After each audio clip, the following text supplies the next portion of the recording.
Os Sofrimentos do Jovem Werther, obra de Goethe, parte 4. 8 de fevereiro. Há 8 dias que faz um tempo medonho e isso me causa regozijo, pois desde que estou aqui não se passou um só dia bonito sem que um importúnio não viesse envenená-lo e deteriorá-lo. Pelo menos, visto que chove, faz vento e gela e o gelo derrete-se, não pode estar, digo a mim mesmo, pior em casa do que lá fora, nem melhor no campo do que na cidade. E fico contente. Se o sol nascente promete um belo dia, não posso deixar de exclamar: ora, aí está um favor do céu que eles não podem arrebatar um do outro. Pois não há nada neste mundo que não se arrebatem uns aos outros: saúde, autoestima, alegria, repouso, e na maior parte das vezes por imbecilidade, desinformação e estreiteza, e a gente o percebe quando os ouve atentos, apresentando a melhor das intenções. Tenho vontade às vezes de lhes pedir de joelhos que sejam piedosos uns com os outros e não se rasguem as entranhas com tanta fúria. 17 de fevereiro. Receio que o embaixador e eu não fiquemos por muito tempo de acordo. Esse homem é absolutamente insuportável. A sua maneira de trabalhar e dirigir os negócios é tão ridícula que não posso deixar de o contrariar resolvendo as coisas do meu modo e segundo me dá na telha, o que naturalmente lhe agrada nem um pouquinho. Há pouco queixou-se disso na corte, inclusive. O ministro deu-me uma reprimenda, branda em verdade, mas em todo caso uma reprimenda, e eu estava a ponto de pedir minha demissão, quando recebi uma carta particular da parte dele, uma carta perante a qual me pus de joelhos para adorar o senso reto, firme e elevado que a ditou. Nela ele louvava as minhas ideias exasperadas de ação, de influência sobre todos os outros, de penetração nos negócios, coisa que ele considera um nobre ardor da mocidade. Pedia para eu procurar não destruir esse ardor, mas moderá-lo e reduzi-lo a ponto de ser aceitável e dar bons resultados. Eis-me, pois, animado por 8 dias e reconciliado comigo próprio. O repouso da alma é uma coisa soberba, meu amigo.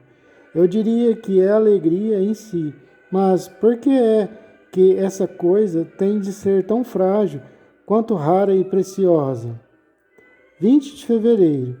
Que Deus vos abençoe, meu amigo, e vos dê todos os dias de felicidade que a mim arrebata.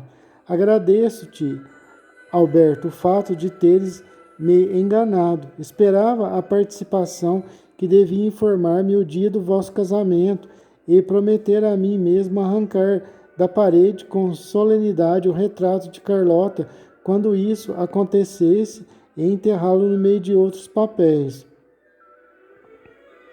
Agradeço a Alberto o fato de teres me enganado, Guilherme. Esperava a participação que devia informar-me o dia do vosso casamento e prometer a mim mesmo arrancar da parede com solenidade o retrato de Carlota quando isso acontecesse e enterrá-lo no meio de outros papéis. Ei-vos unidos e a imagem dela ainda aqui. Aqui ficará. E por que não? Não está o meu retrato também em vossa casa? Não estou eu também, sem te fazer mal, no coração de Carlota? Ocupo ali, sim, ocupo ali o segundo lugar, e quero e preciso conservá-lo. Oh, ficaria furioso se ela fosse capaz de esquecer tudo. Alberto, esta ideia contém o inferno. Alberto, adeus, adeus. Anjo do céu, adeus, Carlota. 15 de março. Tive uma arrelia que vai me pôr para fora daqui. Ranjo os dentes. É coisa feita e é de vós. Mais uma vez que me queixo, a vós que me aguilhoastes, impelistes, atormentastes para me fazer ocupar um emprego que eu não queria e também não me convinha. Pois bem, Eis a minha situação, ficai contentes. E para que não digas mais, uma vez que as minhas ideias exaltadas aumentam tudo, vou, meu senhor, expor-te o caso com toda a precisão e clareza de um cronista. O conde de C gosta de mim, distingue-me, sabe-se, e já te disse 100 vezes. Estava ontem a jantar em uma casa, dia de grande reunião, pois recebe nesses dias toda a alta nobreza dos arredores. Jamais havia pensado a respeito disso, e sobretudo nunca me veio à cabeça a ideia de que nós, os subalternos, não faríamos bem e para ali fôssemos, se para ali fôssemos. Pois bem, eis que junto com o conde, depois de jantar, passamos todos ao salão, sempre a conversar. Eu papei com ele, com o coronel, eu papeio com ele, com o coronel B, que se mete na conversa, quando, sem que eu note, chega a hora da reunião. Deus sabe que eu pensei ou não em alguma coisa, mas eis que aparece a muito digníssima e soberba senhora S, com seu amantíssimo esposo e a lambisgoia frita da filha, que tem um peito chato e um corpo todo esgroviado. Passeiam diante de mim seus olhos altaneiros, seus narizes empinados e toda a sua basófia de grãos senhores. Como detesto do fundo de meu coração semelhante raça, queria fazer a minha vênia, esperando apenas que o conde se libertasse da comadrice paureira com que o atormentava. Quando a minha senhorita DB entrou, eu sinto meu coração expandir-se um pouco sempre que a vejo, mas permaneci tranquilo e coloquei-me por trás de uma poltrona. Mas só ao fim de algum tempo reparei que ela me falava em tom menos aberto que dantes, e inclusive com uma espécie de embaraço. Fiquei surpreendido. Será ela igual àquela gente? Disse para comigo. Que a leve, o diabo. Eu estava picado de fúria. Queria retirar-me dali e todavia fiquei na tentativa impertinente de iluminar a situação. Nisso, o salão foi se enchendo. Chegou o barão D.F., impertinente, coberto de uma vestimenta do tempo da coroação de Francisco I. O conselheiro R., aqui anunciado com o título de Excelência, acompanhado pela sua esposa, surda, etc. e tal. Sem esquecer o ridículo e mal fornido J, que mistura em seu vestuário o gótico da antiga Francônia com a moda rompante do ano vindouro. Dirijo a palavra a algumas pessoas do meu conhecimento que me pareceram de repente asaz lacônicas. Então passo a dar atenção única e exclusiva à senhorita B. Não reparava que as mulheres grunhiam umas aos ouvidos das outras na extremidade da sala, que algo circulava entre os homens, que Madame D.S. se entretinha com o conde. Tudo isso a senhorita B me contou depois, até que, enfim, o anfitrião foi ter comigo e me levou até o pé de uma janela. Vós conheceis, disse-me o conde, a nossa esquipática etiqueta. A sociedade, segundo me parece, não vos vê aqui com prazer, e eu não queria por nada neste mundo. Vossa Excelência, disse-lhe eu, interrompendo, peço-vos 1000 perdões.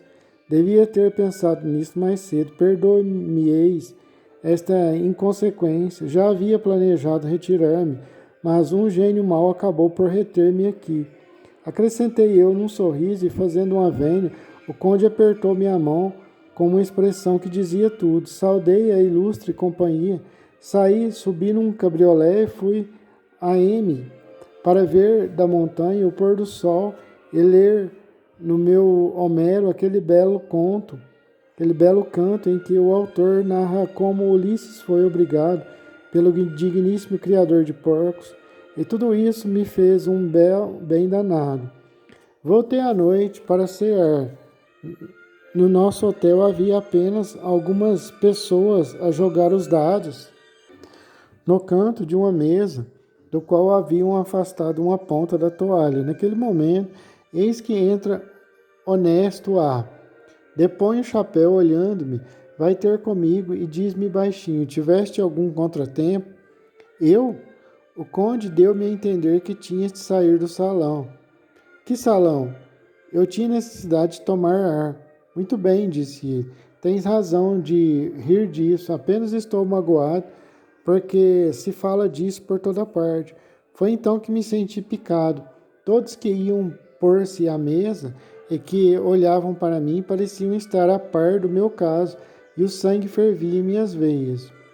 E agora que a toda parte onde vou as pessoas têm pena de mim, agora que ouço que os que me invejam triunfam, dizendo que semelhante coisa é merecida por um tolo que, por uns grãozinhos de espírito, julga poder afrontar toda a civilidade e tomar parte em todas as rodas e outras cachorradas do tipo. De bom grado, enterrar-me-ia num bosque, longe daqui, para pensar um pouco. Digam o que quiserem da firmeza, mas eu sempre quis conhecer o homem capaz de consentir que patifes murmurem ao seu respeito, porque exercem sobre ele alguma espécie de autoridade. Mas quando as suas palrices não têm o menor fundamento, aí, gente, pode deixá-las de lado com a maior facilidade. 16 de março.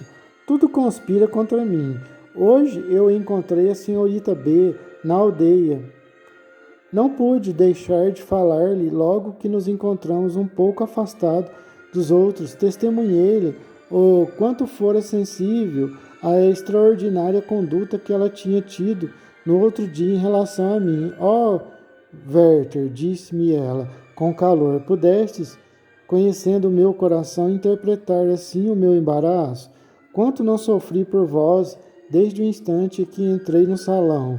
Previ tudo 100 vezes abrir a boca para vô-lo dizer. Sei que os G e os T prefeririam deixar o lugar a ficar em vossa companhia. Sabia que o conde não podia malquistar-se com eles e hoje fazeis essa barulheira toda. Como, senhorita? Exclamei, procurando ocultar a minha perturbação, porque tudo o que Adeline me tinha dito anteontem me corria nesse momento pelas veias como água a ferver. Quanto isso já me custou, acrescentou aquela doce criatura com lágrimas nos olhos.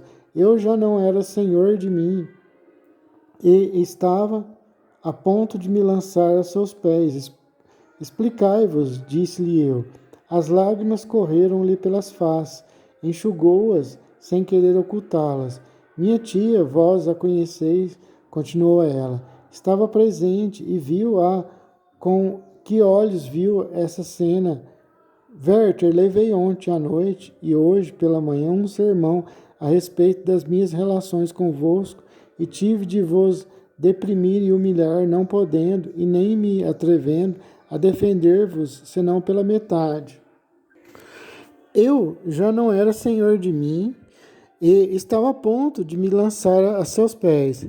Explicai-vos, disse-lhe eu. As lágrimas correram-lhe pelas faces, enxugou-as, sem querer ocultá-las. Minha tia, vós a conheceis, continuou ela. Estava presente e viu com que olhos viu essa cena. Werther, levei ontem à noite e hoje pela manhã um sermão a respeito das minhas relações convosco e tive de vos deprimir e humilhar, não podendo e nem me atrevendo a defender-vos, senão pela metade. Cada palavra que ela pronunciava era uma punhalada no meu coração. Ela não tinha noção de como poderia ser compassiva se tivesse deixado de me contar tudo aquilo, mas acrescentou em detalhes tudo o que se cacarejou a respeito da minha falta de tato e do triunfo daqueles maledicentes sobre a minha expulsão do salão. Não ocultou sequer a pretensa glória das pessoas que proclamariam aos quatro ventos que O meu orgulho, o desdém que diziam ver em mim e há tempo censuravam, finalmente fora punido de maneira justa. Ouvir tudo isso da sua boca, Guilherme, e pronunciado por uma voz que tomou parte da realidade dos fatos. Eu estava desesperado, amigo, e ainda sinto a cólera no coração. Desejava que alguém se lembrasse de me vexar para poder xingar, gritar a plenos pulmões alguns palavrões. Se eu visse qualquer pessoa falando aquilo, não me importaria, mas logo ela, meu amigo Guilherme, logo ela. 24 de março.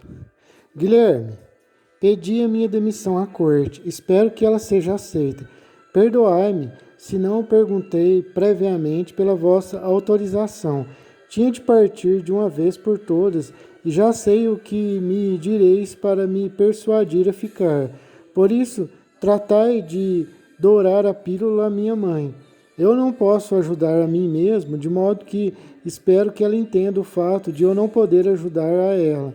Sei que isso virá a lhe causar pena. Ver o filho acabar assim tão de repente, com a carreira que afigurava tão promissora e que levá-lo-ia ao conselho privado e às embaixadas, vê-lo voltar afrontosamente atrás e recolher a montaria ao estábulo. Fazei tudo, Guilherme, o que quiserdes, calculai todos os casos possíveis em que, na vossa opinião, deveria me manter firme no posto e ficar. Basta, parto. E para que vós sabeis onde vou, dir-vos-ei que está por aqui o príncipe que gosta de conversar comigo, e logo que ouviu falar da minha resolução, pediu-me que o acompanhasse às suas propriedades, a fim de por lá passar a primavera. Prometeu-me liberdade total e restrita, e como nos entendemos até certo ponto, vou tentar a sorte e parto com ele. Lhe darei notícias. Guilherme, 19 de abril. Lhe agradeço as suas cartas. Não as respondi porque tinha adiado a remessa desta para o momento em que recebesse a demissão da corte, receando que minha mãe se dirigisse ao ministro e me prejudicasse a resolução. Mas é coisa feita, a demissão chegou. É inútil dizer-te com que desgosto aceitaram a minha saída e tudo o que o ministro me escreveu. Rompereis em novas lamentações. O príncipe hereditário me mandou uma gratificação de 25 ducados, acompanhados por palavras que me impressionaram até as lágrimas, de modo que minha mãe não precisa enviar-me o dinheiro que pedi na última carta que lhe escrevi. 5 de maio. Parto amanhã e como a minha terra natal fica afastada do caminho a apenas 6 milhas, quero tornar a vê-la e recordar os antigos e felizes dias que se desvaneceram como um sonho.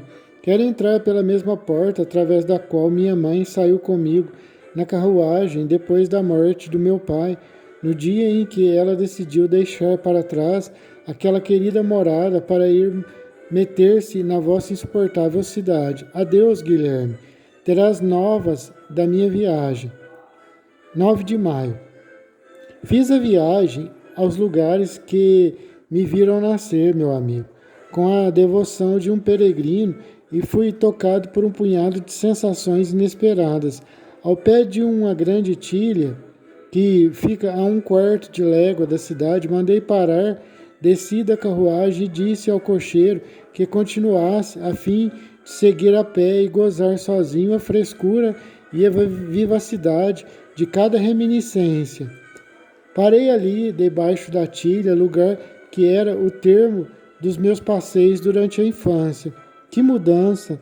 Naquela época, eu me lançava com feliz ignorância ao mundo desconhecido e contava dar ao meu coração todo o alimento, todos os prazeres cuja carência eu senti por tantas vezes tocar no o meu seio. E agora regressava desse vasto mundo, Oh, meu amigo, quantas esperanças desapontadas, quantos planos destruídos. Tinha diante da vista a cadeia de montanhas que, em criança, tantas vezes contemplei com um olhar de inveja. Eu ficava ali sentado durante horas, transportava-me para longe na imaginação. Toda minha alma se perdia nas florestas, nos vales que pareciam sorrir-me de longe, envoltos em seus véus vaporosos. E quando tinha de me retirar, que pena não sentia ao ter de abandonar aquele lugar querido. Aproximei-me da cidade, saudei os jardins e as casinhas que reconhecia. As novas não me agradavam, assim como todas as alterações que haviam feito em qualquer outra parte.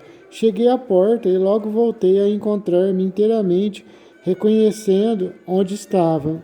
Meu caro, não me agrada entrar em detalhes. Qualquer que seja o encanto de tudo aquilo que vi, não te faria mais do que uma monótona narrativa.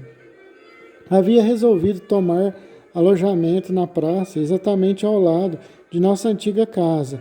Ao caminhar adiante, reparei que a escola, onde uma velha e honrada mulher nos reunia na infância, era uma loja de merceeiro. Lembrei-me das inquietações, das lágrimas, da melancolia e dos apertos de coração que senti naquela toca. Não dava um passo que não trouxesse uma recordação, Guilherme. Um peregrino da Terra Santa não encontraria tantos lugares de religiosa lembrança e sua alma não estaria tão cheia de afetos sagrados como estava a minha. Mais uma dentre mil. Desci o rio até um certo quintal para onde também ia muitas vezes outrora. Era um cantinho em que nós, as crianças, treinávamos para ver quem fazia saltar mais vezes as pedras jogadas rente à água. Lembro-me tão bem como parava a ver a água, com que singulares conjecturas lhe seguia a corrente, as maravilhas que eu imaginava das regiões para onde ela ia e como a minha fantasia, embora achasse limites, não podia se deter, contudo, e forçava-me a ir mais longe ainda, até fazer com que eu me perdesse, enfim, na contemplação de uma distância infinita. Vê, meu caro, tão limitados e tão felizes foram os nossos velhos e primorosos antepassados, tão infantis seus sentimentos, sua poesia, tão interior, tão estreito e tão cheio de mistério. De que me adianta poder dizer, junto com qualquer colegial, que ela é redonda? A terra, basta ao homem alguns torrões para sustentar a vida e menos ainda para ir repousar seus restos. Estou agora na casa de caça do príncipe e pode conviver-se até bem com este homem. É franco e simples, mas está cercado de personagens singulares que eu não logro compreender. Não tem ar de larápis, mas também não tem cara de gente de bem. Por vezes me parecem dignos de confiança, mas não me atrevo a fiar-me neles. O que também me importuna é o fato de o príncipe falar muitas vezes de coisas que não sabe senão de oitiva, ou por tê-las lido e sempre sobre o ponto de vista em que lhe foram ministradas. E outra coisa ainda, ele faz mais caso do meu espírito e do meu talento do que deste coração, que é meu único orgulho, a única solitária fonte de tudo, de toda a energia, de toda a ventura e de toda a desgraça. Ah, o que eu sei, toda a gente o pode saber, mas o meu coração só a mim pertence, meu querido amigo Guilherme. 25 de maio. Guilherme, eu tinha uma coisa na cabeça da qual não queria vos falar antes de encaminhá-la definitivamente. Agora que é certo que ela vai dar em nada, posso contar-te tudo. Eu quis ir à guerra, alimentei este projeto dentro de mim. Foi esse o primeiro motivo que me levou a seguir o príncipe, que é general a serviço da IA. Manifestei-lhe o meu desejo em um passeio. Ele conseguiu dissuadir-me de propósito, e seria mais obstinação do que capricho de minha parte não aceitar suas razões. 11 de julho. Digas o que disseres. Não posso permanecer aqui por mais tempo. O que fazer aqui? Começo a aborrecer-me. O príncipe me trata da melhor maneira possível. Tudo bem, mas não me sinto à vontade. No fundo, nada temos em comum. Ele é um homem de espírito, mas de um espírito completamente vulgar. A sua conversa não entretém mais do que a leitura de um romance bem escrito. Ficarei ainda 8 dias e depois recomeço minhas carreiras por aí. O que fiz de melhor durante este tempo todo foi desenhar. O príncipe tem algum sentido para a arte, e eu teria ainda melhor não estivesse tão limitado pelo palavreado científico e pela baixa terminologia de costume. Às vezes ranjo os dentes com impaciência quando me entusiasmo a fazê-lo sentir de fato o calor da natureza e elevá-lo à arte, e ele crê mostrar-se sábio, espetando na conversa um termo usado e alinhado de cunho científico. 16 de julho. É certo, não passo de um viajeiro, um peregrino sobre a terra, mas e vós, sereis mais? 18 de julho. Para onde pretendo ir? Dir-te-ei confidencialmente, Guilherme. Sou obrigado a passar ainda 15 dias por aqui. Pensei em ir visitar depois as minas de... Mas, bem no fundo, não é nada disso. Quero apenas aproximar-me de Carlota. Isso é tudo. Rio do meu próprio coração e faço-lhe todas as vontades. 29 de julho. Não, está bem. Tudo corre pelo melhor. Eu, seu esposo, ó Deus, que me deste o ser, tivesses me preparado esta felicidade e toda a minha vida não passaria de uma adoração contínua.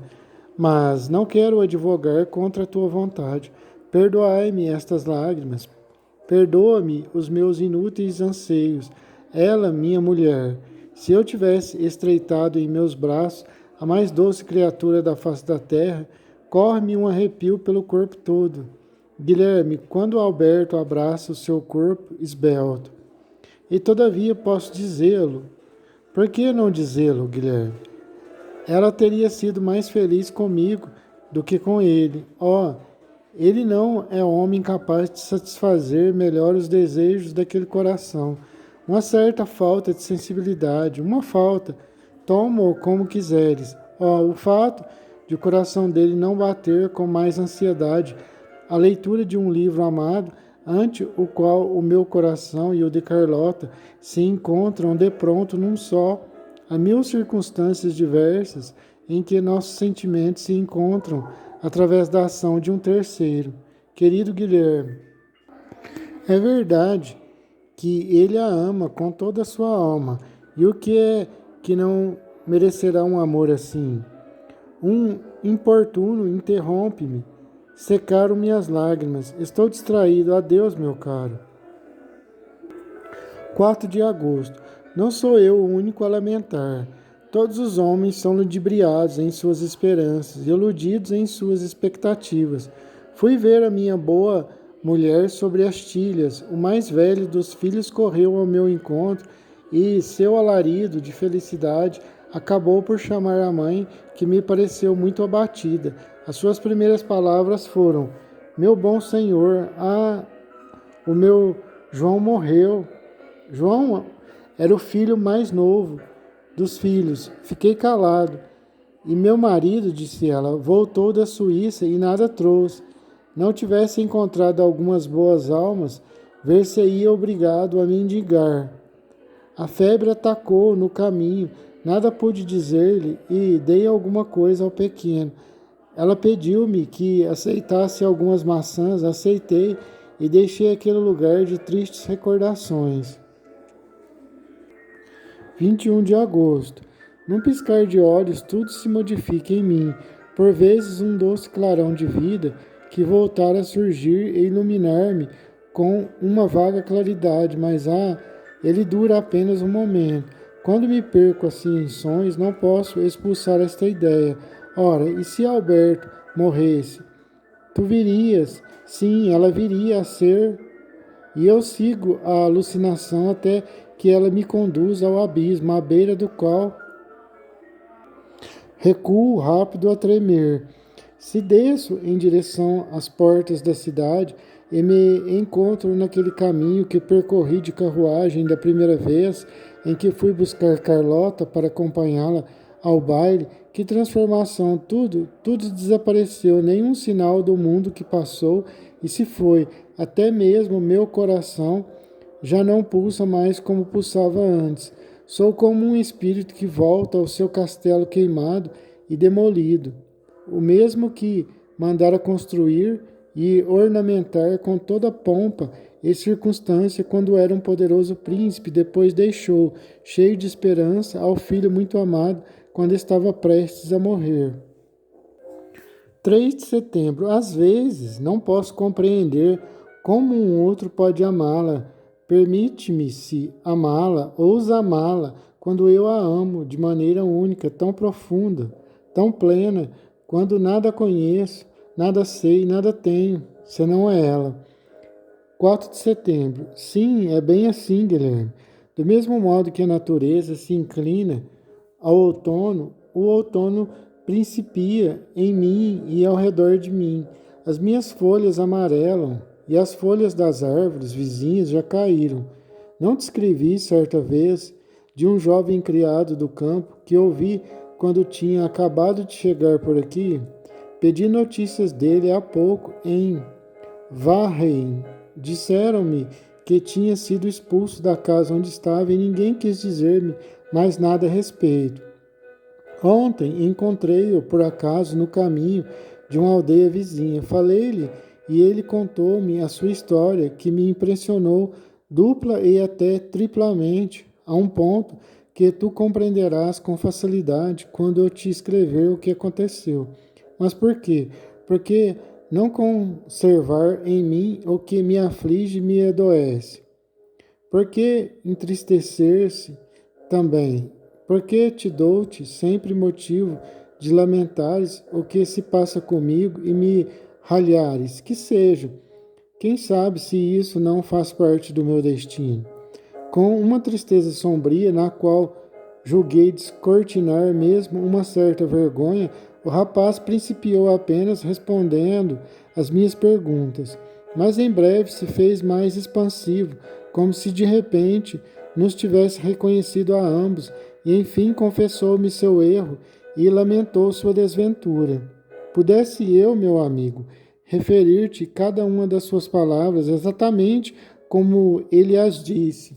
Confessou, contou tudo, até mesmo como uma espécie de satisfação e como que sentindo gosto nas recordações. Ele disse que a sua paixão pela dona da casa tinha aumentado de dia para dia, que por fim já não sabia mais o que fazer, que não sabia, segundo a sua expressão, onde estava com a cabeça. Já não podia mais comer, nem beber, nem dormir. Sentia um nó na garganta e um aperto no peito e fazia o que não devia, esquecendo-se de fazer o que lhe ordenavam. Parecia possesso de algum demônio, até que, certo dia, subindo ela a um celeiro e, sabendo ele disso, foi-lhe ao encalço, ou melhor, foi atraído por ela até lá. Como ela não aceitou seus rogos, quis possuí-la à força. Disse não ter percebido como fora capaz de chegar a isso, e Deus era testemunha que os seus desígnios em relação a ela haviam sido sempre honestos, que nunca teve desejo mais ardente do que o de casar com ela e passar com ela toda a vida. Depois de ter falado durante longo tempo, passou a gaguejar, detendo-se como alguém que ainda tem alguma coisa a dizer, mas não ousa fazê-lo.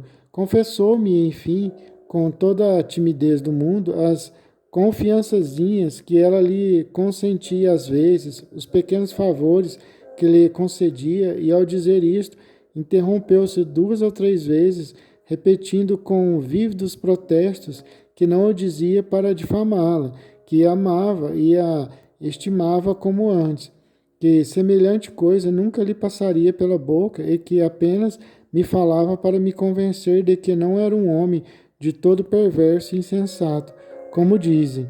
E agora, meu caro, recomeço a minha velha cantiga, o meu eterno estribilho. Pudesse eu te apresentar aquele homem exatamente como estava diante de mim, exatamente como ainda o tenho ante os olhos. Pudesse eu dizer-te tudo o que a precisão para te fazer saber o quanto me envolvo em sua sorte, o quanto devo envolver-me nela. Mas basta, como conheces também a minha sorte, como também me conheces, fica sabendo demasiado bem o que me atrai para todos os desgraçados e, sobretudo, para o desgraçado do qual acabo de te falar. Relendo a folha que acabo de escrever, Guilherme, verifico que esqueci de te contar o final da história, que é, em todo caso, fácil de adivinhar. A dona da casa defendeu-se até surgir o irmão que há muito odiava o rapaz e há tempo queria vê-lo longe da casa porque receava que um novo casamento da irmã privasse os seus filhos de uma herança que, agora que ela não tinha herdeiros, era até bastante considerável e alimentava suas esperanças fraternais e gananciosas. Esse irmão expulsou-o imediatamente e fez tanto barulho com a questão que a dona da casa, mesmo que quisesse, não poderia se atrever a voltar a tomá-lo por empregado. O moço terminou dizendo que hoje em dia ela tem outro criado e o irmão mais uma vez está às arrelias com ela por causa deste. No mais, ele tem como certo que ela há de casar com o substituto, mas declarou estar resolvido e firme no propósito de não deixar que isso aconteça enquanto estiver vivo. O que te conto não é exagerado nem alindado.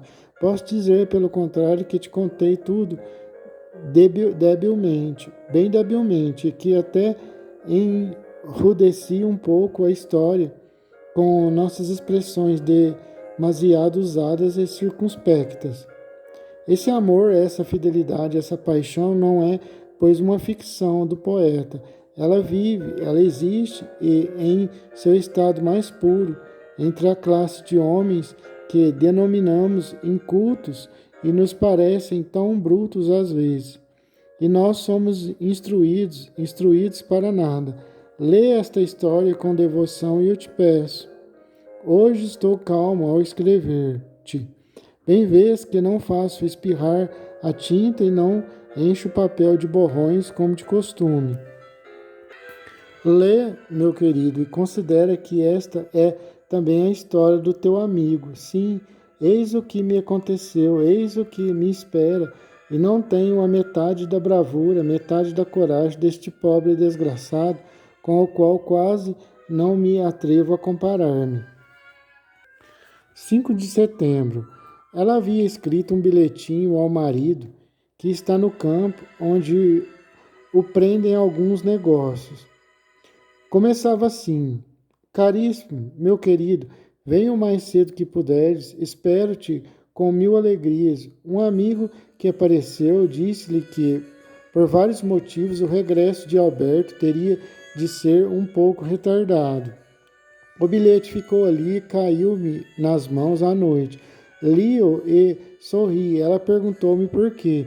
Com uma imaginação, exclamei: é um presente dos céus. Pude supor por um momento que esse bilhete era dirigido a mim.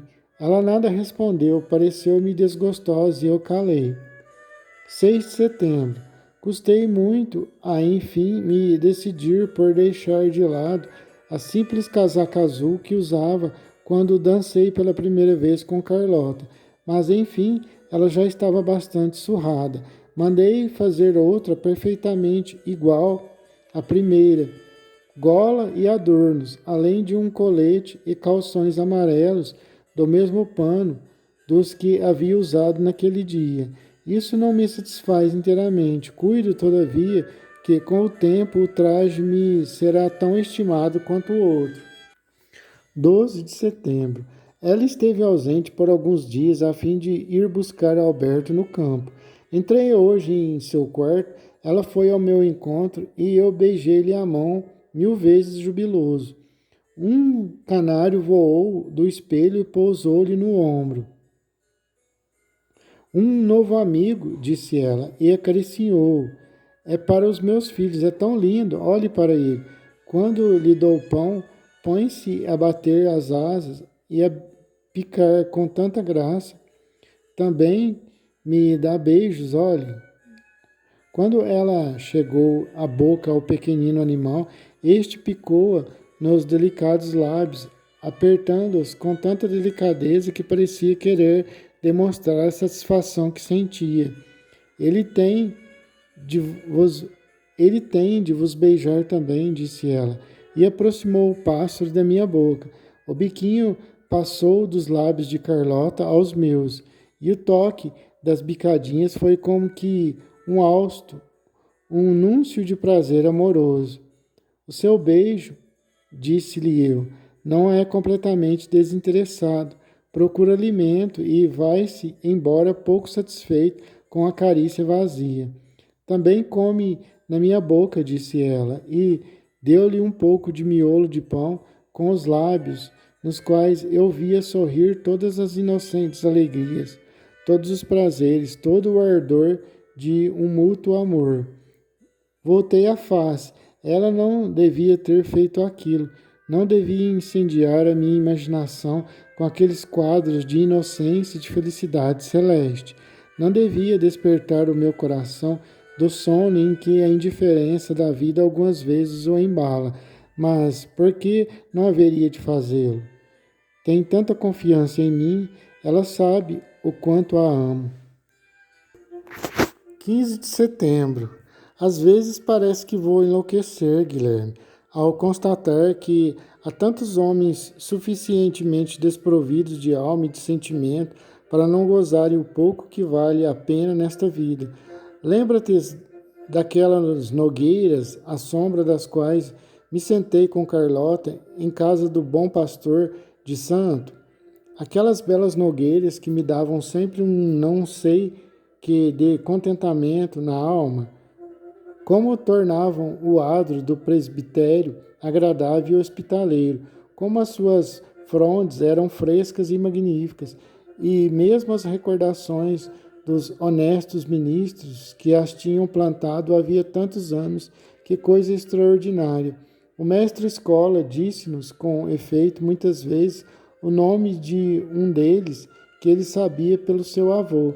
Deve ter sido um homem amável, e a sua santa memória estava para sempre presente debaixo daquelas árvores.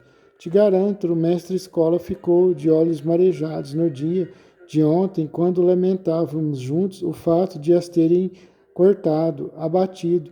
Ficou furioso e juro que seria capaz de matar o cão que lhe deu a primeira machadada. Eu que era o homem capaz de me afligir com seriedade se, havendo no meu pátio 2 árvores como aquelas, as visse morrer de velhice, e ter de ver aquilo, querido amigo, mas há nisso uma coisa que me consola, o que não é o sentimento dos homens. Toda a aldeia murmura, espero que a senhora, mulher do pastor, sinta na manteiga, nos ovos e em outras provas de amizade do povo, do lugar, a ferida que lhes inucou. Porque foi ela, a mulher do pastor novo, o novo velho morreu também, uma criatura seca, rabugenta e enfermiça, com razões bastantes para não se interessar por nada neste mundo, porque ninguém se interessa por ela, uma parva que quer passar por sabichona, se meter a examinar os cânones e trabalhar na reforma crítico-moral do cristianismo, que agora se tornou o último grito em termos de moda, a quem os devaneios de Lavater fazem encolher os ombros, cuja saúde está arruinada por inteiro e que não tem, por consequência, nenhuma alegria neste mundo. Só uma criatura dessa seria capaz de abater as lindas nogueiras. Vê, ainda estou fora de mim. Imagina o seguinte: as folhas caindo sujavam o pátio e tornavam úmido as árvores, interceptavam-lhe a luz, e quando as nozes amadureciam, os rapazes jogavam pedras para deitá-los abaixo. E isso bolia com os nervos da mulher, perturbando-a nas suas profundas meditações, ao pesar que comparar Kenikov, Sendler e Michaelis entre si, quando via as pessoas da aldeia, sobretudo os velhos, tão descontentes, disse-lhes: por que é que o consentistes? Eles responderam-me: quando cá o regador quer que fazer? Quando cá o regedor quer que fazer? Mas uma coisa me deu prazer, o regedor e o ministro, porque este contava também tirar algum proveito das maluquices da mulher, que ademais não lhe salgam a sopa em demasia, convencionaram dividir tudo entre eles, mas a intendência da fazenda pública interveio e lhes disse, devagar, ela tinha velhas pretensões em relação à parte do presbitério, em que estavam as árvores, e vendeu-as ao que mais desse. Elas jazem por terra, o que, se eu fosse príncipe, fazia com que a mulher do pastor, o regedor e a intendência da fazenda pública, todos eles, príncipe, sim, se eu fosse príncipe, como eu me importaria pelas árvores do meu país, como amo as árvores, meu amigo. 16 de outubro. 10 de outubro. Basta-me ver os seus olhos negros para que logo me sinta bem. Vê, e o que me magoa, que Alberto não parece estar tão feliz. Quando ele esperava, se estivesse comigo, acreditava estar, se não gosto de usar reticências, mas aqui e agora não posso exprimir-me de outra maneira. Ademais, parece que sou claro o suficiente. 12 de outubro. Assim suplantou, Ossian suplantou Homero no meu coração. Que mundos aqueles aos quais ele, o magnífico, me conduz. Errar pelas charnecas, acossadas pelo temporal, que transporta por entre as nuvens flutuantes o espírito dos antepassados em direção à pálida claridade da lua. Ouvir na montanha os gemidos dos gênios das cavernas, meio afogados pelo rugido da torrente da floresta e os suspiros da jovem agonizante junto às 4 pedras cobertas de musgo que cobrem o túmulo do herói honrado e morto que foi o seu bem-amado. E quando me deparo com o bardo vagante e sombrio que procura pela vasta charneca o rastro de seus pais e só encontra a pedra de seus túmulos, e então geme e volta os olhos para a amada estrela da tarde que vai tombando no mar encampelado. E quando o passado revive na alma do herói, trazendo de volta os tempos em que aquela estrela ainda iluminava com seus raios propícios o perigo dos bravos, e a lua concedia sua claridade iluminando seu barco que regressava coroado e vitorioso. E quando leio em sua fronte a sua profunda dor, e o vejo a ele, o último dos magníficos, a ele que deixou-se ficar na terra, cambalear, pálido e esgotado para o túmulo, quando o vejo sugar ainda prazeres novos, doloridos e brilhantes na presença das sombras esgotadas de seus pais, olhando abaixo para a terra fria e a erva espessa e batida pelo vento, para ao fim ouvi-lo exclamar: o viajante há de voltar aquele que me conheceu belo, e dirá: onde está o bardo, o mais digno dos filhos de Fingal? Os seus pés calçam o meu túmulo, e é em vão que pergunta por mim sobre a terra. Ou então, meu amigo, neste momento seria homem capaz de arrancar a espada de qualquer outro escudeiro, libertar num repente o meu príncipe do tormento de uma vida que não passa despercebida a tristeza dos olhares dos circundantes. 19 de outubro. Esse vácuo medonho que sinto no meu seio, muitas vezes penso, se pudesses uma só vez, apertá-la ao peito, Guilherme, todo esse vácuo haveria de se encher. Ah, Carlota, como a amo. 26 de outubro. Sim, é claro para mim, meu querido, é claro.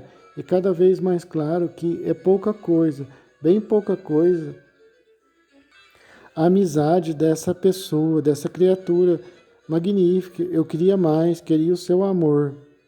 Uma amiga de Carlota foi vê-la e eu entrei no quarto ao lado. Peguei um livro na estante e, não conseguindo ler, pus-me a escrever. Ouvi-as falar baixinho, diziam uma a outra coisas bastante insignificantes. Novas da cidade, como esta havia se casado e aquela estava doente, muito doente. Tem uma tosse seca, dizia uma. As faces encavadas e só desmaiar não lhe dava um cruzado pela vida. Ó Senhor, não se encontra em melhor estado, dizia Carlota. Ó, o senhor N não se encontra em melhor estado, dizia Carlota. Já está até inchado, continuou a outra. E a minha viva imaginação punha-me logo à beira dos leitos daqueles desgraçados. Via com que repugnância voltavam as coisas a Guilherme, e aquelas mulherzinhas falavam disso, como se fala em geral da morte de um estranho. Quando olho ao redor de mim, examino este quarto e vejo os vestidos de Carlota, os papéis de Alberto e aqueles móveis com os quais estou agora tão familiarizado, inclusive o tinteiro aqui pertinho. Digo para comigo: eis o que tu é nesta casa. Tudo em todos os teus amigos têm consideração por ti. Muitas vezes lhes dá alegrias e o teu coração supõe que não poderias existir sem eles. Todavia, se tu partisse, se te afastasses dessa roda, sentiriam eles o vácuo que a tua ausência causaria ao seu destino? E por quanto tempo? Ah, o homem é tão efêmero que, mesmo ali onde tem certeza da sua existência, onde pode deixar a única e verdadeira impressão da sua presença, ou seja, na memória, na alma dos seus amigos, mesmo ali deve apagar-se toda a sua lembrança e ir embora dali, pois a presença em tal local o faz sofrer. Ah, o amor, a alegria, o ardor, as delícias que não alcanço por mim, não mas dará outro. E como o coração a transbordar de ventura, não poderia tornar feliz a este mesmo outro ao vê-lo frio e sem forças diante de mim. 27 de outubro, à noite. Tenho tanta coisa e a lembrança dela tudo devora. Eu tenho tanta coisa e sem ela tudo se reduz a nada, Guilherme. Se eu não tivesse estado 100 de vezes a ponto de saltar-lhe ao pescoço, Deus sabe quanto custa ver passar e tornar a passar tanto encanto diante de alguém sem que eu me atreva a pôr-lhe a mão. E todavia a tendência mais natural da humanidade é agarrar. Não agarram as crianças tudo aquilo que lhes cai aos olhos? E eu? 3 de novembro. Oh, não ser eu caprichoso a ponto de acusar o tempo ou a um terceiro, uma empresa falhada, talvez, para que o insuportável fardo das mágoas não pese inteiro sobre mim. Desgraçado que sou, Guilherme. Sinto, e bem no fundo, que toda a culpa é minha. Não, a culpa não. Basta que eu traga hoje oculta em meu peito a fonte de todas as misérias, do mesmo modo que trazia outrora a fonte de todas as venturas. Não sou eu o mesmo homem que dantes bracejava numa inesgotável sensibilidade que via surgir o paraíso a cada passo e tinha um coração capaz de estreitar dentro de si o amor do mundo inteiro. Mas agora, este coração está morto, já não brota dele nenhum encanto, os meus olhos estão secos, os meus sentidos que já não mais aliviados por lágrimas refrescantes, também estão secos e rasgam sucos. Eu sofro muito, pois perdi tudo que me causava delícia à vida. Essa força divinal, vital, com qual criava mundos ao redor de mim, ela passou. Quando olho da janela para a remota colina e em vão vejo acima dela o sol da manhã atravessar o nevoeiro e brilhar no fundo do Pacífico do Prado, e o brando ribeirão serpentear a minha busca por entre os salgueiros despidos de folhas. Oh, toda essa magnífica natureza é fria agora para mim, inanimada como uma estampa colorida, e todo esse espetáculo já não consegue bombear do coração à cabeça a menor gota de um sentimento venturoso